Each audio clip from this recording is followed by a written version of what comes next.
ఇప్పుడు చాలా ప్రివాలెంట్గా ఉన్న గర్ల్స్లో వచ్చే ప్రాబ్లమ్ పీసీఓ.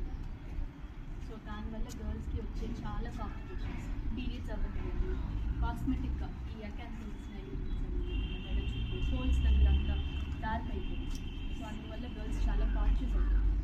సో దాని మీద మేము టేక్ జనరల్గా మన ఫీమేల్స్లో ఇదంతా వాళ్ళు రికగ్నైజ్ చేసేటప్పటికీ ఆల్రెడీ పీసీఓఎస్ ఇదంతా కూడా చాలా ఎక్కువైపోతుంది.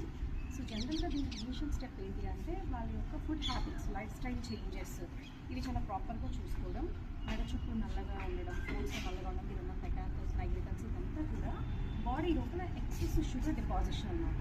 సో దీనికి మేజర్గా వాళ్ళ 3 months average blood glucose levels ఏవైతే ఉన్నాయి HbA1c ఇది ఒక టెస్ట్ చేయించుకోవాలి.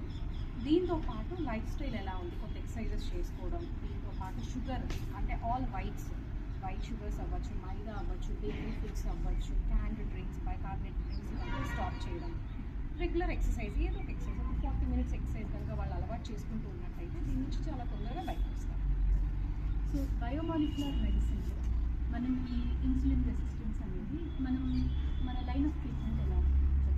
సో దీంట్లో మనం ఏం చేస్తామంటే రాదర్ దాన్ మనం ఏవైతే టాబ్లెట్స్ ఉంటాయో షుగర్స్ తగ్గించడం కోసం దానికి ఇవ్వడం కన్నా కూడా వీళ్ళు ప్రాపర్ డయాబెటిక్ పేషెంట్స్ మనకు కాదు, కాకపోతే వీళ్ళల్లోని ఆ మెకానిజం అనేది సరిగ్గా జరగట్లేదు. సో వీళ్ళలో మనం ప్యాంక్రియాస్ని యాక్టివేట్ చేయడం కోసం ఎక్స్టర్నల్ అప్లికేషన్ ఇస్తాము. అది మనం బెల్లీ బటన్కి లెఫ్ట్ సైడ్ ప్యాంక్రియాటిక్ ఏరియా పైన అప్లికేషన్ చెప్తాం. ఈ అప్లై చేయడం వల్ల ప్రాపర్గా ప్యాంక్రియాస్ లోపల బీటా సెల్స్ నుంచి ఇన్సులిన్ ప్రొడక్షన్ ఇంప్రూవ్ చేస్తుంది అన్నమాట. సో దట్ అది బాడీ లోపల బ్లడ్ గ్లూకోజ్ ఏవైతే ఉంటుందో దాన్ని మేనేజ్ చేసుకోగలుగుతుంది.